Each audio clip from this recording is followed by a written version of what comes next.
안녕하세요. 지난 시간에 이어서 이제 중세의 황혼 부르주아의 등장이라고 하는 주제로 저희들이 교회사 미술가 만나다라고 하는 주제로 살펴보고 있습니다. 자, 다음에 살펴볼 작품은 이제 안바네이크의 아르놀피니 부부의 결혼이라고 하는 작품인데요. 여러분들 영국 런던 내셔널 갤러리에 가면은 거기 가서 꼭 봐야 되는 10개의 그림. 그림 보다가 이제 사람으로 막 몰려 있는 교통 체증을 맞이하는 곳에 가면 이런 그림들이 있습니다. 이 아르놀피니 부부의 결혼 굉장히 중요한 그림인데, 프랑스의 미래학자인 자크 아탈리라고 하는 분이 이 그림을 가지고 무슨 얘기를 했는가? 굉장히 거창한 얘기합니다. 모더니티, 근대, 현대. 모더니티의 출발점이 된 그림이다. 이런 어마무시한 얘기를 하죠. 왜 그런가? 바로 이 그림에서 근대적인 개인과 사생활이 탄생했다는 거예요. 바로 이것은 미술사뿐 아니고 문화사에서도 굉장히 큰 의미를 갖는데, 그것은 바로 이 상인 계급이 그린 최초의 초상화다라고 할 수 있습니다. 이 초상화라고 하는 장르는 개인이 자신의 존재감을 과시하려는 그 욕망에서 탄생한 장르가 초상화죠. 초상화로 우리식으로 표현하면 중세의 인스타그램이다, 이렇게 얘기할 수 있습니다. 중세에는 성인, 귀족만 초상화를 그릴 수 있었는데, 그만큼 이 상인 계층이 성장했음을 보여주고 있는 것이죠. 11세기부터 이 상업혁명이 일어나면서 도시에는 부가 축적이 되고 상인이라고 하는 부르주아 신인류, 새로운 계급이 등장을 하게 됩니다. 상업혁명을 통해서 이 세상, 이승은 더 이상 지나가는 통로가 아니고 뭐예요? 한번 살아볼 만한 세상이 되는 겁니다. 간이역이 아니고 종착역이 되는 거예요. 잠깐 지나가는 여행이 아니고 이민이 되는 거예요. 이민. 여행 가는 가방과 이민 가방은 전혀 다르죠. 이제 본격적으로 이 땅에서 순례의 삶을 사는 게 아니고 이 땅에서 잘 먹고 잘 살기 위한 그런 경쟁이 펼쳐지는, 세속화라고 하는 피할 수 없는 대세를 우리는 미술의 흐름을 통해서 살펴볼 수 있습니다. 십자군 이후 이 흑사병을 통해서 유럽의 인구가 3분의 1이 감소합니다. 이러면서 노동력, 살아남은 사람들은 노다지야. 인건비가 엄청나게 올랐거든요. 그리고 집들은 집값은 많이 줄어들었어. 많이 죽었으니까 빈집이 많은 거야. 사람은 줄고. 그러니까 살아남은 사람은 엄청나게 횡재를 하게 되는데, 노동력 가치가 상승하고 이러면서 중세 때 초기에 장원에 매여 있던 농노들이 자유노동자로 풀려가지고 도시로 대거 유입이 됩니다. 이러면서 도시가 성장을 하면서 중세 초기에는 영주, 기사, 농노로 이루어진 이 봉건적 계급이 해체가 되죠. 중세 말에 등장한 이 상인 계층은 그야말로 이 중세를 무너뜨리는 강력한 트리거가 되는데, 이들은 초기에는요 당연히 떠돌이 행상부터 시작을 했겠죠. 우리도 이민 가면 뭐 합니까? 일단 세탁소부터 시작하다가 그러다가 이제 모두 나오는 게 엔비디아를 만드는 누굽니까? 그런 친구도 나오고 하는 거죠. 비록 소수지만 엄청난 거상, 지금으로 얘기하면 재벌이 등장하게 되는데, 그게 다 이 플랑드를 중심으로, 북부 이탈리아를 중심으로 많이 등장하게 되죠.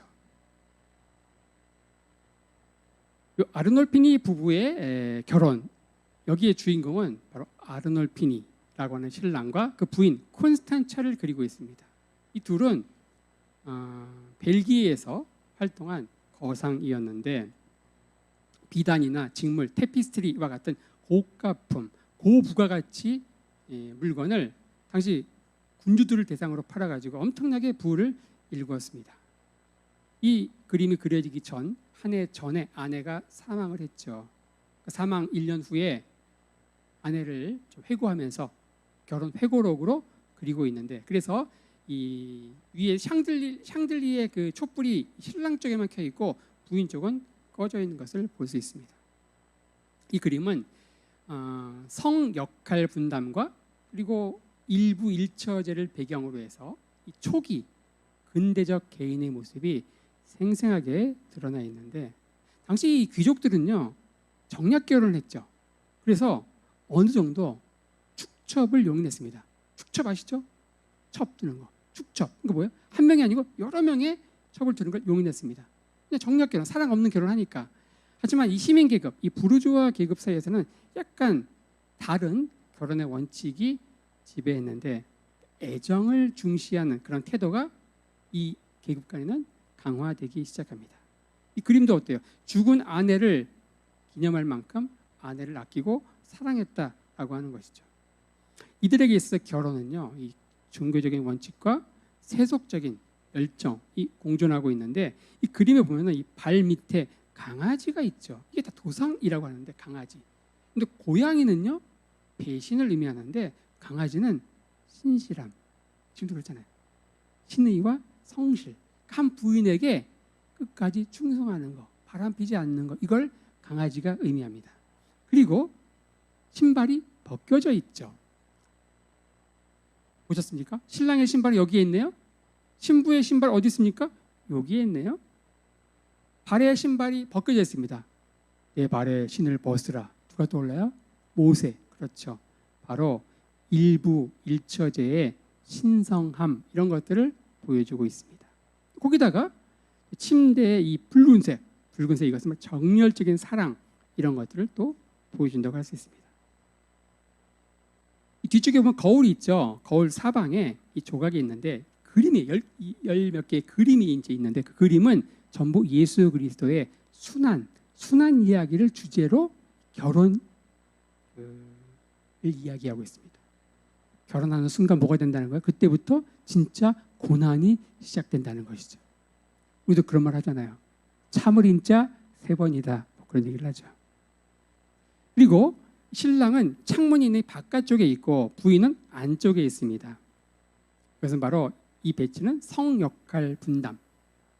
남자는 바깥 일을 하고 여자는 집안 일을 하고, 생뚱맞게 아내가 있는 신부 쪽 여기에 뭐가 걸려 있습니까? 이 침대에 빗자루가 걸려 있네요. 아, 여자는 집안 일을 하는 것이다. 그런 것들을 이렇게 성 역할 분담, 이런 것들을 잘 보여주고 있죠.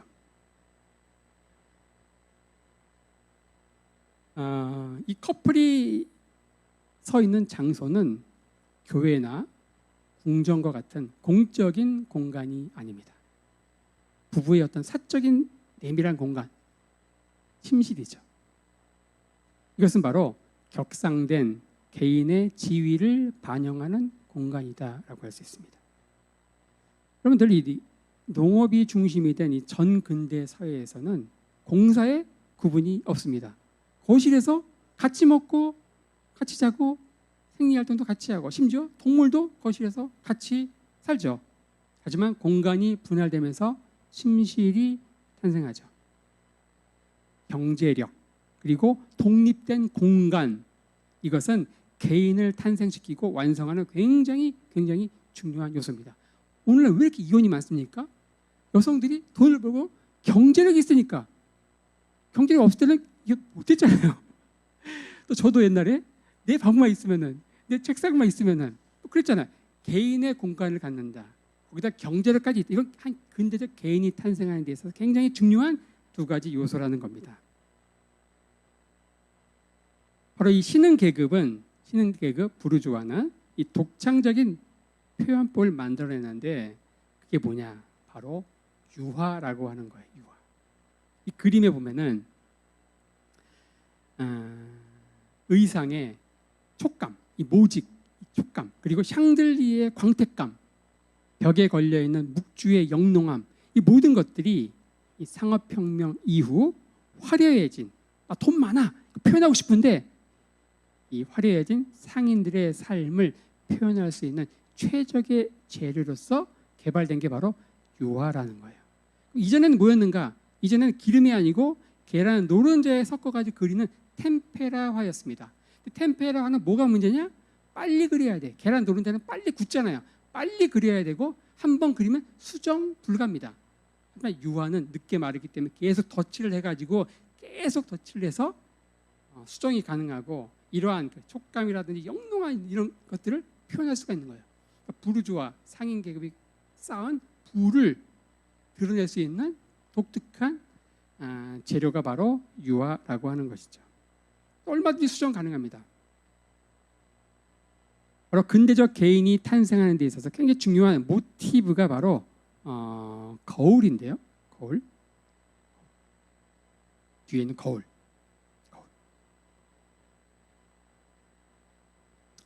이 볼록거울 여기는 거울은 어떻습니까? 거울 맞은편에 있는 사람을 보여주고 있습니다. 근데 방송 촬영을 하는데 거기 거울이 있으면 큰일 납니다. 거울 있으면 이쪽에 있는 막 카메라 이런 것들 다 나오잖아요. 이 그림에서 이 거울은요, 반대편을 보여주는 굉장히 재미난 장치인데 여기에 누가 나오느냐? 여기에 신랑 신부 말고 두 명의 인물이 있습니다. 이 중에 한 명이 화가 자신이고 두 명은 이 결혼식의 뭐예요? 증인입니다. 증인. 결혼식의 증인. 여기에 뭐라고 써 있느냐? 여기 뭐라고 써놨느냐? 얀바네이크가 이곳에 있었다 이렇게 써 있습니다. 바로 결혼의 증인으로서 진실의 기록자로서 자신을 이야기하고 있죠. 개인은 자기를 기록함으로써 태어난다 이렇게 얘기합니다. 중세 때는 귀족들도 다 문맹이었거든요. 개인이 탄생하면서 이후부터 막 일기라든지 편지라든지 개인의 내밀한 기록들이 근대 이후에 이제 등장하게 되는 것이죠. 이 자화상이라는 것은 문화사 전체에서 가장 이른 개인의 자기 기록이다라고 이야기를 합니다. 우리는 부르주아라는 말을 이제 많이 하고 있습니다. 부르주아, 신인류의 탄생. 이 부르주아는 프랑스 말이죠. 굳이 번역을 하면 성 안에 사는 사람이다. 이걸 이제 부르주아라고 합니다.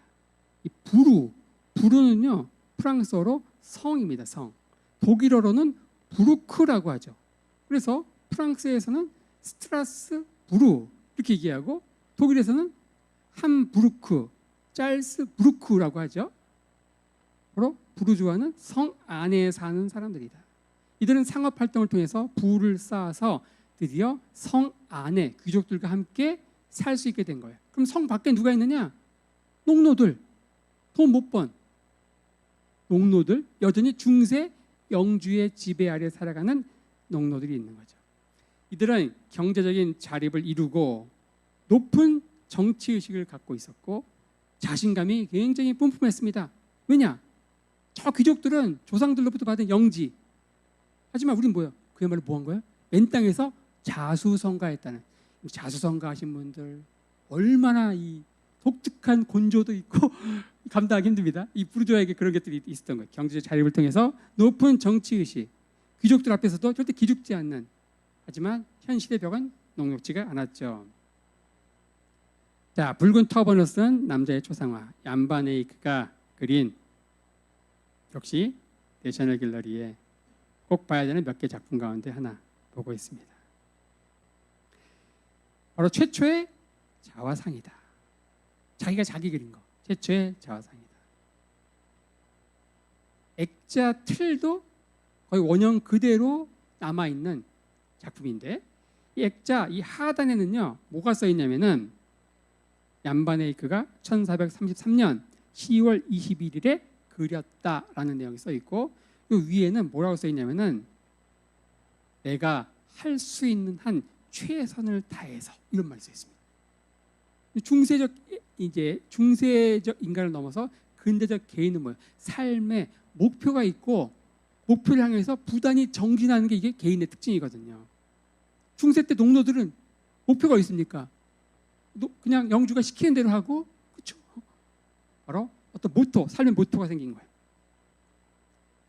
바로 이 얀바네이크의 평생의 모토가 내가 할 수 있는 한 요거였다는데 할 수 있는 한 뭘 하려고 했을까? 아마 화가로서 내가 할 수 있는 한 내가 본 것을 최대한 완벽하게 그리겠다. 터럭 하나의 진실도 놓치지 않겠다라고 하는 그런 화가의 결의가 담겨 있지 않았나. 그래서 이 그림을 자세히 보면요, 돋보기로 보면 얼굴에 있는 주름, 검버섯, 심지어 물사마귀 이런 것들까지 다 디테일하게 묘사되어 있는데 여러분들 이 북유럽 이 회화, 북유럽 르네상스 회화의 특징이 뭐냐? 디테일입니다. 디테일. 극사실주의, 극사실주의. 이 이탈리아 르네상스는 뭐예요? 과학주의, 원근법으로 기초되는 과학주의, 과학 실험을 하는 거야. 해부학. 인체를 최대한 이렇게 이 3차원의 공간을 2차원 평면인 여기에 3차원처럼 느껴지게 하는 환영주의로 그리는 거. 하지만 북유럽 플랑드르 회화는 최대한 디테일하게 그걸 잘 보여주는 게 이 그림입니다. 바로 얀바네이케의 제자인데요. 페트루스 크리스투스. 이것은 메트로폴리탄에 있는 또 유명한 또 그림입니다. 수도사의 초상이라고 하는데 얼마나 디테일합니까? 수염. 여기서 이제 봐야 되는 핵심이 뭐냐면은 뭘까요? 여기서 핵심이 뭘까요? 네? 밑에 있는 팔입니다. 팔이. 팔입니다. 팔이. 팔이가 왜 있을까요? 여기. 팔이 하면 뭐가 떠올라요? 팔이 목숨. 바로 뭐예요? 우리 인생이 유한하다. 생명이 유한하다. 영원히 살 수 있는 게 아니다. 나중에 살펴볼 텐데 허무하다, 헛되다, 바니타스 회화라고 합니다. 파리 한 마리를 통해서 어떤 인생 영원하지 않으니까 영혼을 추구해 뭐 그런 메시지를 파리를 통해서 담고 있지만 더 중요한 건 뭐예요? 난 파리를 진짜 파리인 것처럼 그릴 수 있어. 이 파리 하나로 화가는 자기 실력을 확실히 보여주는 수단으로 삼고 있는 거죠. 바로 북유럽 회화의 특징인 디테일, 극사실주의를 보고 있습니다. 이 초상화들은 얀바네이크 초상화도 마찬가지고 약간 정면도 아니고 완전 측면도 아니고 약간 4분의 1 딱 도는 거예요. 요 프로필 자세라고 하죠. 이력서에 다 이러고 찍잖아요. 이게 제일 이쁜 각도라고 합니다. 요 프로필 자세가 이때 시작됐다고 하는데 근데 요 부르주아의 초상화 요 이전에 보통 초상화하면 전부 이 측면을 그렸습니다. 측면. 이것은 바로 우피치 미술관에 가면은 보게 되는 페데리코 몬테펠트로 공작 부부의 초상인데 이 우르비노 공작 부부입니다. 측면을 그리고 있죠. 군주, 영주, 왕 이들은 그런데 왜 측면을 그렸을까? 로마 시대의 황제들은요 매달 동전에 로마 황제의 측면을 그리죠. 황제와 이 평민들이 눈을 맞출 수가 없어. 측면을 딱 보면서 감히 범접할 수 없는 존재임을 측면을 통해서 딱 보여주고 있습니다. 그래서 당시 이 귀족들, 영주들은 측면을 그렸는데 어때 좀 딱딱하잖아요. 그래서 시민들, 부르주아 시민들은 이 4분의 3 자세를 만든 거예요. 프로필 자세를 만들어 가지고 인간적이고 자연스러운 모습으로 자신을 그리고 있습니다. 이게 이제 나중에 어디로 넘어갑니까? 거울로 넘어가고 하는 거죠. 그 오늘날 프로필 사진으로 넘어와서 있습니다. 중세는 철저한 신분 사회였는데 이들은 중세의 3가지 신분, 1신분, 평생 기도하는 성직자, 2신분, 평생 쌈만 하는 기사, 영주, 3신분, 평생 일만 하는 평민. 딱 3개 신분밖에 없습니다. 이 3개 신분 가운데 아무리 돈을 많이 벌었어도 이들은 어디입니까? 3신분입니다. 평민. 상인과 장인은 아무리 돈을 많이 벌고 제가 아무리 전문 기술을 갖췄다 하더라도 농노와 같은 3신분입니다. 그래서 이들은 길가에서 길 갔다가 귀족이나 기사를 만나면 무조건 머리를 조아려야 됩니다. 어기면 전문용어로 칼빵을 맞습니다. 마치 에도 막부 시대의 사무라이만 칼을 찰 수가 있거든. 무조건 고개 숙여야 돼. 안 그러면 사무라이한테 그냥 패이는 거야. 그러니까 일본 사람들 그게 몇백도 그렇게 살아가지고 일본 사람들 아직까지도 이렇게 하는 게 이게 다 그냥 그 DNA 안에 들어가 있는 거예요. 이 상인들, 부르주아 상인들의 이 누적된 불만, 돈을 많이 벌고 자부심 뿐만데 현실의 벽은 신분제의 벽은 너무너무 공고한 거예요. 이게 이제 프랑스 대혁명을 통해서 대폭발하게 되죠. 그리고서 1848년 이후 이 3신분 이 2개로 분화가 됩니다. 하나는 뭐예요? 부르주아, 또 하나는 프롤레타리아라고 하죠. 이걸 우리는 이제 유상계급, 부상계급 이렇게 얘기하죠. 하지만 중세 때만 해도 이 당시만 해도 이 3신분 안에는 저 서울역에 있는 노숙자부터 해가지고 지금으로 얘기하면 저 이재용 회장이나 다 뭐예요? 30분 이 안에 다 갈무리 되는 거야. 하지만 프랑스 혁명 그리고 산업혁명 이걸 이제 토인비가 뭐라고 했느냐? 이중혁명이다. 우리가 살아가고 있는 세상은 뭐예요? 이 이중혁명을 통해서 리짐 체인지가 일어났습니다. 귀족이 갖고 있던 권력이 누구에게 넘어갔습니까? 부르주아에게 넘어가고 경제 체제는 뭐예요? 자본주의 체제와 쿵짝을 맞아가지고 살아가고 있는 세상의 연장선에 우리가 지금 살아가고 있는 것입니다. 이 돈을 밝히는 돈이 모든 것인 이 상인 부르주아가 등장하면서 이 돈독에 오른 이 상인들이 출현하면서 그야말로 세상은 물신 숭배, 이 황금 만능주의가 만연하게 되는데 이거를 그림으로 잘 표현한 그림이 있습니다. 그리고 봅니다. 환전상과 부인이라고 하는 작품인데 루브르에 있습니다. 루브르. 남편은 열심히 돈을 세고 있죠. 부인은 성경책을 펴놓고 마음은 홍바세가 있습니다. 정신줄을 놓고 있습니다. 돈에가 있는 거예요. 돈에. 그렇죠? 근데 재미난 건 뭐냐? 여기 또 볼록 거울이 나옵니다. 이 볼록 거울을 통해서 창틀을 보여주겠습니다. 창틀. 이 창틀에 사람이 있는데 이 사람은 아마 이제 환전하러 온 사람이겠죠? 이 창틀의 모양이 뭡니까? 십자가입니다. 십자가. 창틀의 공교를 끄다 십자가다. 신앙은 뭐예요? 무늬만 남아 있고 이들의 삶, 정신 세계는 만몬이 지배하는. 우리에게도 십자가가 어디에 있습니까? 목에 걸려 있습니다. 목걸이로. 귀에 걸려 있습니다. 귀걸이로. 우리 등에 삶에서 십자가가 지어져 있지 않죠. 맞죠? 동일 연장선 세상에서 우리가 살아가고 있는 것을 볼 수 있죠. 이 그림은 돈에 의해서 바뀌는 생활 양식을 굉장히 흥미롭게 보여주고 있죠. 바로 이런 물신 숭배의 시대에서 깜짝 스타가 등장하게 되는데 그 사람이 바로 아시시의 성자 성 프란치스코입니다. 여러분들이 아시는 평화의 기도로 유명한 그분이죠. 이 조토라고 하는 화가가 있습니다. 조토.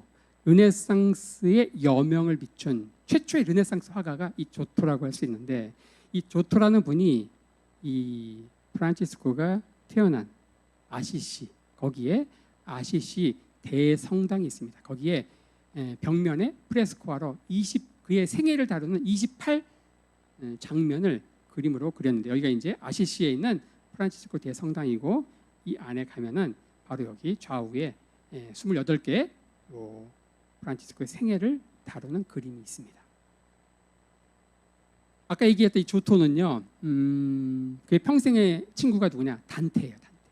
단테와 조토 둘은 르네상스의 여명을 비춘 2인방이죠. 조토는 회화에서, 단테는 문학에서 그랬습니다. 우피치 미술관 딱 들어가면 제일 먼저 나오는 2개의 그림이 있는데 물론 이제 3개죠. 정확히 얘기하면 치마부의 그림까지 있는데 이 그림을 뭘 보여주는 건가? 이 마에스터, 바로 성모 마리아가 아기 예수를 안고 있는 이 그림을 마에스터, 위대하신 성모라고 하는 작품, 굉장히 많이 그려지는 그림입니다. 그런데 이 두초라고 하는 사람, 시대가 다르죠? 어떻게 르네상스로 넘어오게 되는가? 르네상스의 특징이 무엇인가? 중세와 달리 르네상스의 특징이 무엇인가? 이걸 잘 보여주는 게 바로 이 2 그림을 비교하는 것입니다. 그러니까 우리는 미술관에서 미술을 볼 때 한 그림을 보는 게 아니고 그 흐름을 같이 보는 게 훨씬 이해가 빠르고 그 흐름을 이해할 수 있고 어떻게 보면 미술을 이해하는 그 본질에 더 가까이 다가갈 수 있죠. 자, 이 조토가 그린 마에스터 어떤 특징이 있습니까? 바로 성모 마리아가 굉장히 입체감이 있어요. 르네상스 회화의 특징이 뭐냐? 인물에 양감이 있다는 거예요. 입체감이 있는 거예요. 그리고 그 배경은 공간감이 있습니다. 3차원적인 공간감이 있어요. 성모, 뭐가 있어요? 가슴이 나오는 느낌이 있죠? 어떻습니까? 여기는 어때? 여기는 그냥 종이 오려 붙인 것 같잖아요. 딱 납작한 종이 붙이기. 중세 그림입니다. 중세 그림. 근데 여기는 어때요? 성모가 묵직하니 양감이 있고, 그렇죠? 입체감이 있고, 가슴도 이렇게 있고, 다 느껴지잖아요. 그리고 이 천사들도 어때요? 배치를 이런 식으로. 여기는 딱 어때요? 종이접기처럼 탁탁 붙여놓은 거예요. 일괄적으로 평면처럼. 근데 이 앞에 있고 뒤에 있는 느낌이 있죠? 여기도 마찬가지입니다. 계단을 통해서 원근법을 표현하고 있습니다. 이게 바로 조토와 두초. 이 두초의 그림은 굉장히 평면적이고 장식적인 화려함, 이건 여전히 중세에 속해 있는 고딕 전통을 따르고 있는 것을 보게 되지요. 바로 이 프란치스코는 1209년 당시 교황인 이노센트 3세를 만나러 로마 라테란 궁을 찾아옵니다. 이들은 그야말로 맨발, 신발도 아무도 안 신고 거짓대 무리였어요. 당시 이노센트 3세가 교황제에 있을 때 이 교황청은요, 그야말로 교황청 최고 정점이었습니다. 로마 교황은 사실은 초대교회 때는 뭐예요? 감독 중에 하나였죠. 여러분들 초대교회 때 5개의 교구가 있습니다. 주 교구, 바로 로마, 그리고 콘스탄티노플, 그리고 안디옥, 그리고 예루살렘, 그리고 알렉산드리아. 재밌는 게 뭡니까? 이 빨간색과 보라색의 특징이 뭡니까? 여기는 서방교회, 여기는 동방교회, 여기는 라틴어권, 여기는 헬라어권. 자, 동서교회가 분리가 되면서 이 로마 교구는 서방 유일 교회가 되면서 뭐가 되는 거예요? 유일 교회로서 교황청이 되는데 처음부터 그 권위가 인정받았던 게 아니에요. 그 권위가 점점 세지는 단계가 있습니다. 먼저 레오 1세, 그리고 그레고리우스 1세, 그리고 레오 3세를 거쳐서 그다음에 그레고리우스 7세. 그레고리우스 7세 유명합니다. 이 그레고리우스 7세가 황제를 무릎 꿇렸어. 황제를 파문합니다. 그러니까 그 황제가 파문을 풀어주세요 그래가지고 카노 쌓여 있는 1월달에 눈 쌓여 있는데 맨발에 3일 동안 꿇린 거야. 카노사의 굴욕이라고 합니다. 근데 거기서 이제 나아간 게 이노센트 3세인데 이노센트 3세는요, 여러분들 당시 대학이 2개밖에 없었거든요. 파리 대학에서 신학을 공부하고 볼로냐 대학에서 법학을 공부한 다 교황청 직속 대학입니다. 지금으로 얘기하면은 하버드와 예일을 나온 수재야. 이분이 무슨 말을 했냐? 굉장히 유명한 말을 했죠. 교황은 태양이고 황제는 달이다. 지금으로 얘기하면 뭐예요? 발광체냐 반사체냐. 그런 얘기 많이 하잖아요. 정치에서. 그렇죠? 교황은 태양이고 황제는 달이다. 이렇게 얘기하면서 당시 교황권 최고 전성기를 이제 의미하는 말을 하지요. 이 교황이 맞이한 이 손님, 바로 움브리아 주 아시시에서 온 수도사 프란치스코 일행인데, 자, 이들은 청빈을 모토로 가족을 버리고 야산에 기거하면서 선행을 실천하고 탁발, 소위 말하는 구걸로 연명하는 탁발 수도사들이었습니다. 처음에는 돌을 던지던 주민들도 이들을 성자로 숭배하게 되고 교황도 아시시에 있는 주교를 통해서 소문을 좀 들었습니다. 근데 막상 몰골을 보니까 기겁을 해요. 얼마나 철저하게 수도생활을 했는지 딱 보이죠. 왜 방문했는가? 바로 수도의 인준을 받기 위해서 왔습니다. 이렇게 하면서 궁궐 기독교와 광야 기독교가 조우하는 순간이 펼쳐지는데 교황이 묻습니다. 당신들의 열정 알겠다. 하지만 이런 방식은 너무 극단적이지 않은가? 특히 그 무소유의 강령 말일세, 이렇게 물어봅니다. 이때 프란치스코가 이렇게 대답하죠. 소유를 인정하면 그걸 지키기 위해서 힘이 필요해집니다. 교황이 이들을 테스트하기 위해서 시험을 주죠. 여기 보니까 꼬락서니가 돼지치기 같은데, 오케이, 저 돼지들한테 가서 설교를 하면은 내가 허락하겠다라고 하죠. 이때 프란치스코 일행은 실제 오물이 가득한 돼지우리에 들어가서 하루를 자면서 돼지들에게 설교를 하죠. 이튿날 다시 교황을 찾습니다. 교황은 비범함을 보고 외치죠. 그대들의 형제회를 인가하노라. 앞으로 큰 수도회가 될 것이다. 그게 바로 1210년 프란치스코 수도회가 인준을 받죠.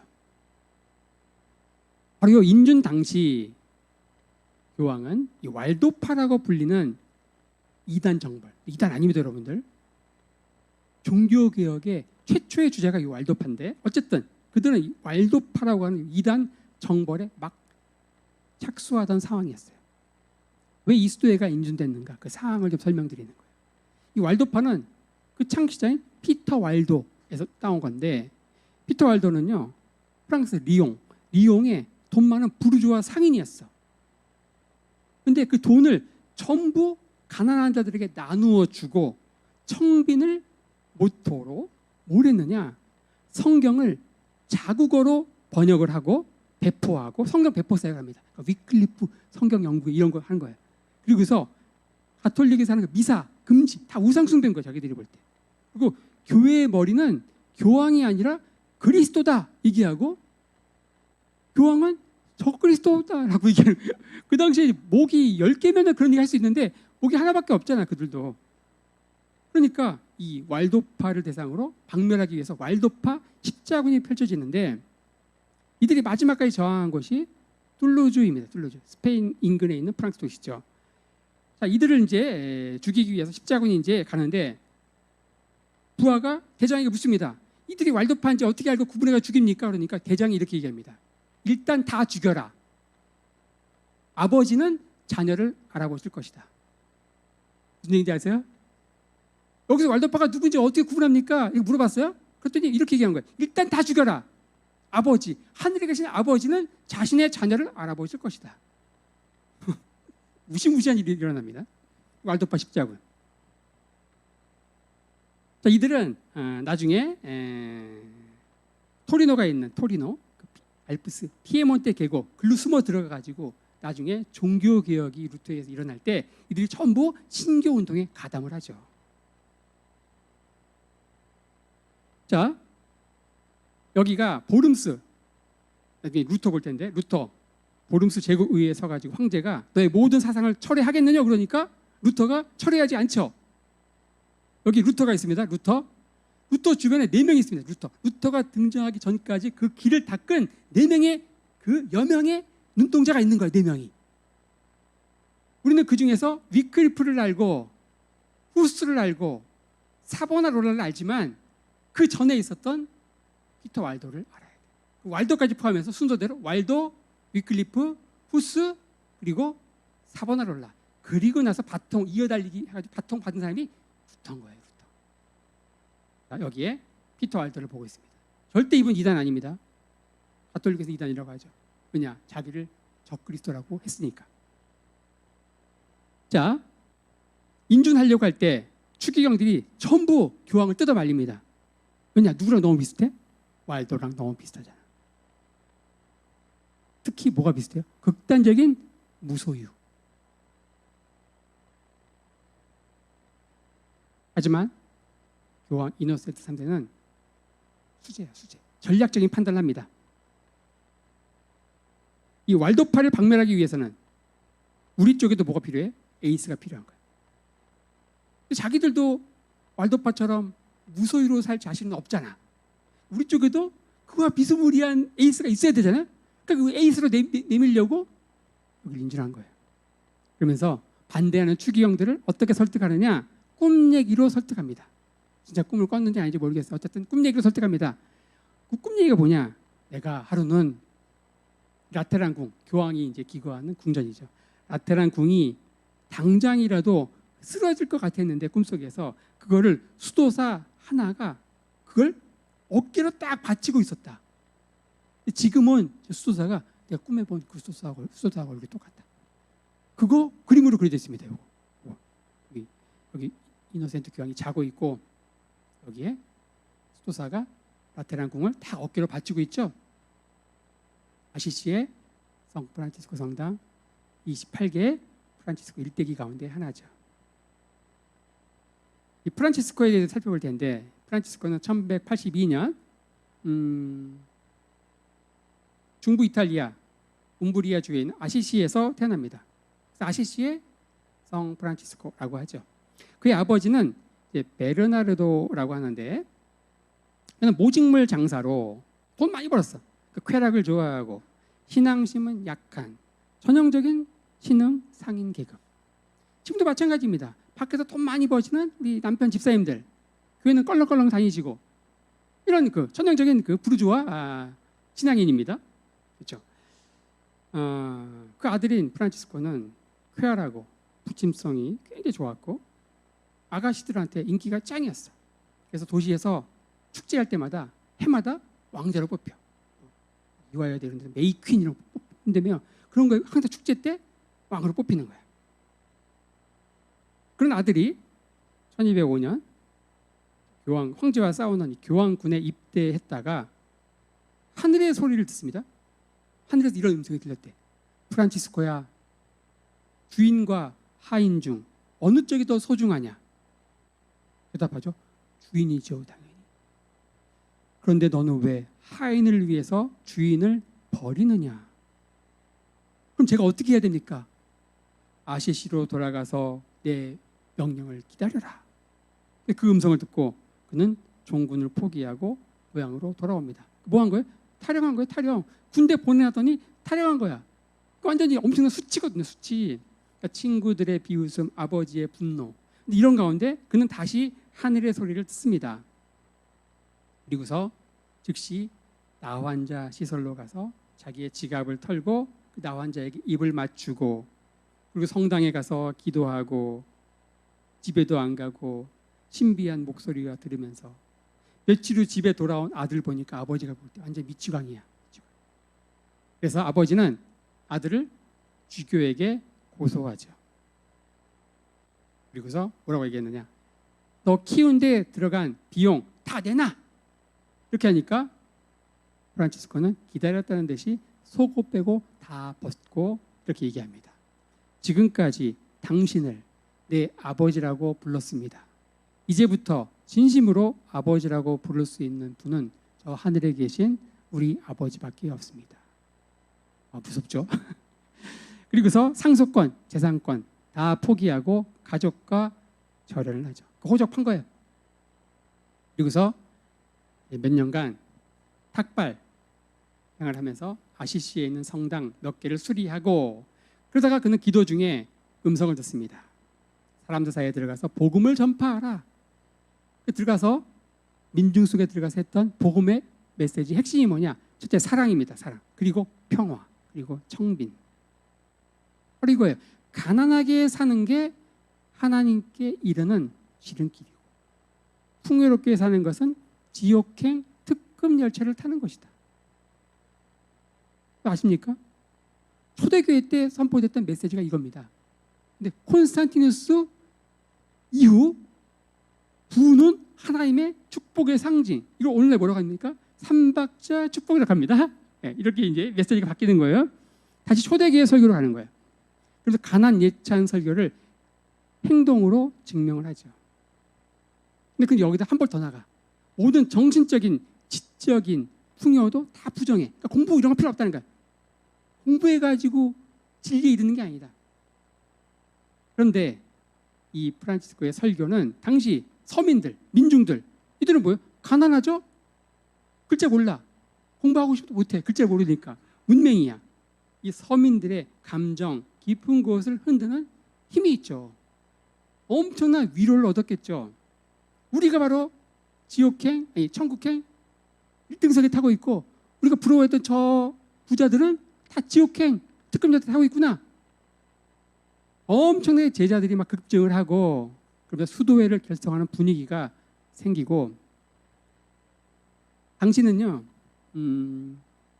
도시들이 폭발적으로 성장을 하면서 도시에 돈 많은 부자들, 부르주아들 오늘날도 어때요? 돈 많은 교회 안에 돈 많은 분들 돈으로 그냥 신앙을 증명하잖아. 당시도 마찬가지야. 그 돈이 현금이 모여가지고 성당이 바뀌어. 그게 바로 고딕 성당이라고 합니다. 고딕 성당이 등장하면서 교회는 화려해지고 이들에 의해서 학문 연구가 이루어지고 그러면서 대학이 출현을 하죠.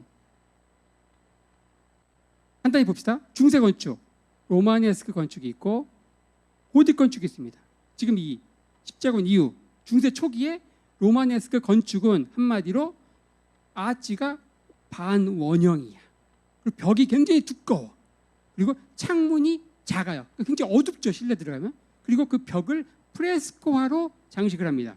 하지만 고딕 양식은 어때요? 아치가 첨두 아치. 이제 사진 보여드릴 거예요. 그다음에 하늘을 쭉쭉 뻗는 첨탑. 그리고 창문이 굉장히 넓죠. 실내가 굉장히 밝고 그 창문을 스테인드 글라스로 장식을 합니다. 바로 로마네스크 성당 내부 외부, 피사에 있는 피사 대성당 외부, 바로 여기 반원형 아치를 보고 있습니다. 그리고 파리에 있는 생트 샤펠 성당을 보고 있죠. 바로 첨두 아치, 반원형 아치가 아니고 첨두 아치, 그렇죠? 그리고 내부는 이런 스테인드 글라스로 쉽게 장식하고 있습니다. 교회는 이렇게 화려해지고 풍요로워지는데 인심은 점점 각박해지고 종교나 도덕보다 돈과 이권이 더 중요시되는 그런 세상들을 보면서 사람들은 생각합니다. 이래도 되는 건가? 저마다 이런 의구심을 갖고 있었죠. 이런 가운데 프란치스코의 설교는 이런 시대 상황에 맞게 맞서서 소박하고 참신하게 문제를 제기하죠. 그의 설교에 은혜 받은 한 소녀가 있습니다. 바로 아시시의 한 귀족의 딸인 클라라인데, 클라라가 은혜 받고 나중에 그 여동생도 은혜 받고, 여동생 2명, 엄마도 은혜 받고, 그 집안에 있는 모든 여자가 다 은혜 받고, 이들을 중심으로 클라라 스토에, 여성만 가입하는 클라라 스토에가 생깁니다. 이 프란치스코의 명성은 유럽 전역에 퍼지고 나중에는 프랑스, 독일의 선교사를 파송하고 자기 자신은 5차 십자군에 깜짝 종군하면서 이집트의 술탄인 알카밀 앞에서 복음을 전합니다. 술탄 앞에서 복음을 전하면 목이 떨어지는 거거든요. 근데 이 술탄이 볼 때 정신 나간 광인 같아가지고 살려보냈다고 합니다. 1215년 굉장히 유명한 이제 공의회인데 라테란 공의회, 여기에 참석하기 위해서 프란치스코는 로마로 갑니다. 그는 거기에 모인 사람들 중에 가장 낮은 수도사 신분이었지만 그는 이미 추기경보다 더 권위 있는 사람이었습니다.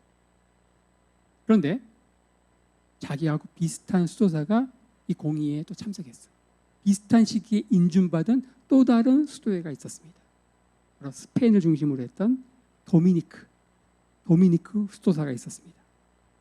이 도미니크 수도사와 바로 이 프란치스코 수도사, 이것은 바로 이 알비파라고 하는 정말 이 물신 숭배, 황금 만능주의가 팍 퍼지는 상황에서 이 알비를 따르는 사람, 아까 그 알비파, 왈도파 같은 말이거든요.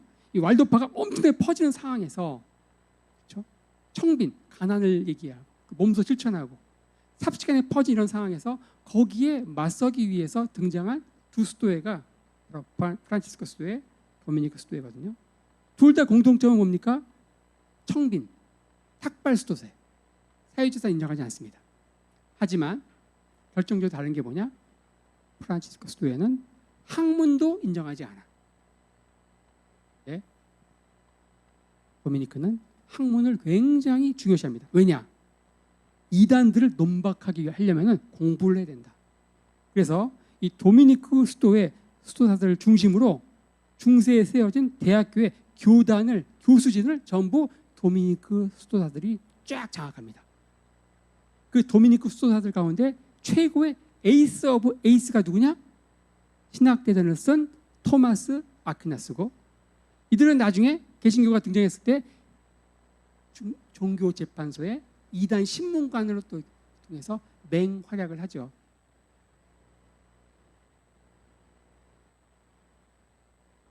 어쨌든 교황청은 알비파, 왈도파 같아요.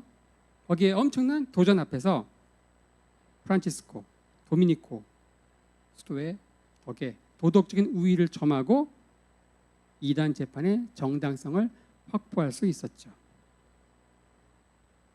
자, 이런 가운데 전 유럽에서 성 프란치스코 회원으로 들어오려고 하는, 또 여기다가 전 재산을 기부하려고 하는 입회 희망자들이 속출합니다. 돈을 많이 번 부자들이 이제 곧 죽는데 선행을 해야 되는데 죽을 날이 얼마 안 남았어. 그러니까 최고의 선행은 뭐냐? 모든 재산을 수도에다 기부하는 거야. 돈이 엄청나게 보입니다. 돈이 엄청나게 보여. 입회 희망자들이 막 생기면서 조직을 관리해야 될 필요가 생기고 이러면서 이들은 이제 소유를 인정하지 않았는데 이거 관리하려면은 돈이 필요하지 않냐? 우리도 이런 모임 하려면 이제 밥도 먹어야 되니까 10,000원씩 걷고 하잖아. 돈이 필요하잖아. 조직을 운영하려면 돈이 필요하잖아. 이러면서 내부 균열이 발생합니다. 스승의 가르침을 쫓아가지고 끝까지 무소유의 강령이 핵심인데 이걸 지켜야 된다고 하는 엄수파와 아니 그래도 최소한의 경비 필요하지 않냐라고 하는 온건파의 대립. 이게 나중에는 이제 거의 네 분이 스승도 감당할 수 없는. 당시 스승은 이집트에 술탄에 전도하러 갔는데 그 소식이 들리는 거야. 그렇게 병든 몸을 이끌고 귀국을 했지만 이미 대립은 스승의 고매한 인격과 덕망으로도 해결할 수 없는 그런 상황이었던 거죠. 이미 이들은 초심을 잃고 이 안에 너무너무 많은 제사보다 제밥을 관심이 많은 사람들이 너무 많이 몰렸던 거예요. 결국 프란치스코는 수도회를 떠나서 은거 생활을 하면서 차츰 자연 속으로 들어가서 새들을 상대로 설교하고 했다고 합니다. 그거에 대한 그림이 오고요. 새들 앞에 설교하는 거예요. 새들이 설교를 들었겠어요? 그때마다 이렇게 먹을 거 주니까 그때마다 모였겠지. 먹으려고. 그렇죠? 그리고 1224년 9월 14일 새벽 그는 천사가 십자가를 안고 내려오는 환상을 봅니다. 그리고 환상이 사라지자 양손, 양발, 옆구리 5군데의 성은의 기적. 여러분들 그 중세 그림 가운데 성 프란치스코를 그린 그림은 전부 손바닥에 바닥에 못자국이 있어요. 성은의 기적이 발생하고 그리고 1226년 10월 3일 45세에 죽게 되죠.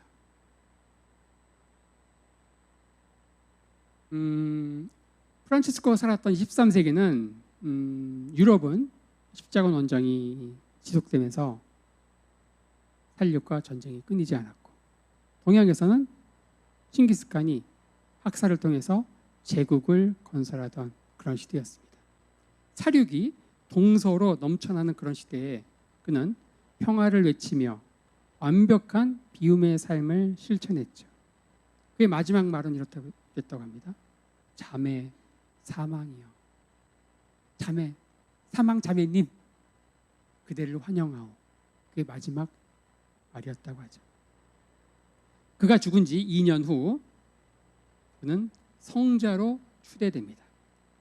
그리고 이 수도회를 인수받은 온건파입니다.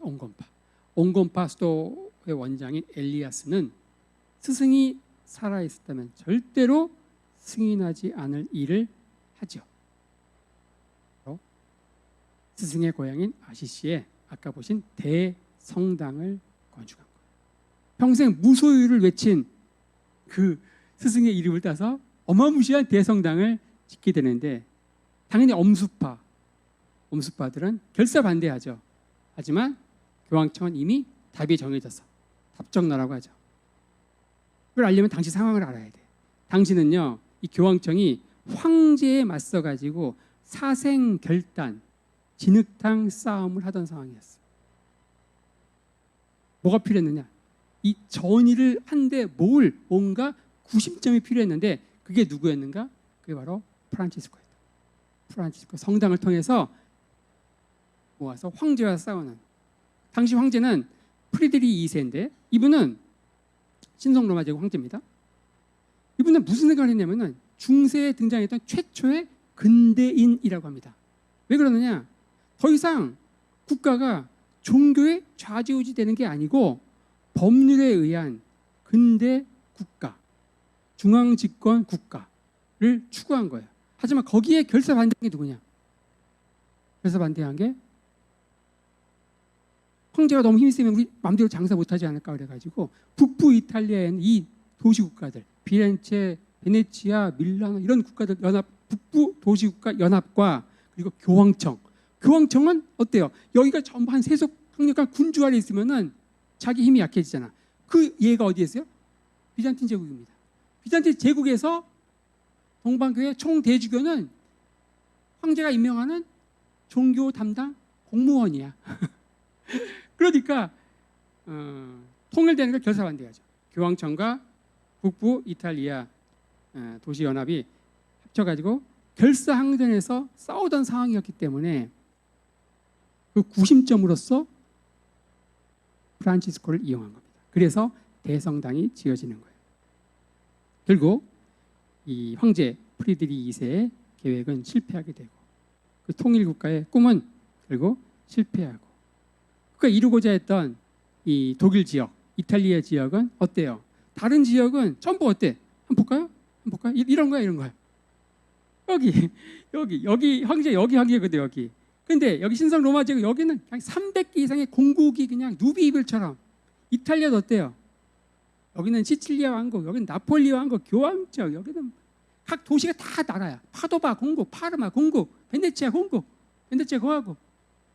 이게 언제 통일되느냐? 여기는 1871년, 여기는 1870년, 19세기 말에 가가지고 통일하는 거예요. 하지만 다른 나라들은 어때요? 스페인, 프랑스, 영국 전부 중앙집권 근대 국가로 나와가지고 역사의 무대를 막 장식하고 있는데 그때까지 이들은 4분의 1 찢어져가지고 이렇게 헛발질하고 있었던 거예요. 하지만 그거를 중세 언저리에 통일국가를 지향했던 사람이 누구냐? 프란치스코였고 거기에 맞서 싸운 게 이 도시국가 연합과 교황청이었고 거기에 이용된 게 누구냐?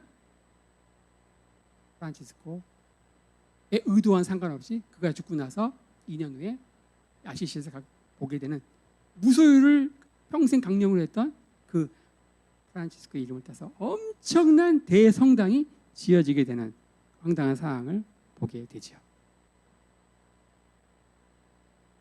자, 이런 상황에서 엄수파 스승의 가르침을 액면 그대로 철저하게 지키고자 하는 엄수파들은요 아무 소망이 없다.